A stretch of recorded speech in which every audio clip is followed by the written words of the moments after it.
The minute I stood on this campus, I loved it. I knew that this was gonna be a place that I could flourish.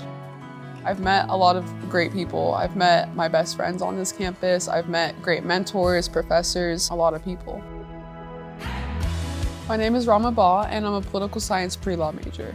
I've always been interested in law and politics and stuff like that. When I came to Eastern and I saw they had poli-sci pre-law, I was really excited, and I knew this was something I wanted to do for the rest of my life.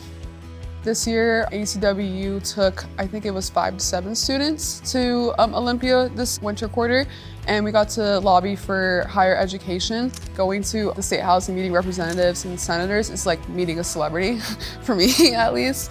Seeing how the State House operates on a state level especially was really cool to see. I found it very interesting to see how the stuff that I was learning in my classes was actually happening in real life, and it wasn't just oh, this is what's happening. I got to see it in real time, and so that was really cool for me to see.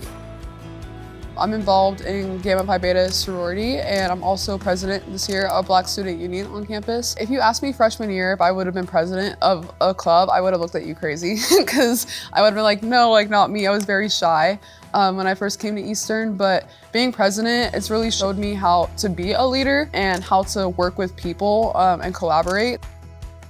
My time as student trustee has taught me delegation, bringing student voices back to board members and administrators and the president, and students feeling like they have a voice and feel heard on this campus. I feel like I now have those leadership opportunities. I have all these experiences that I could take into the workforce. If I go to law school and become a lawyer, I'll have all this knowledge behind me that I probably wouldn't have gotten at any other university, and I'm grateful for that.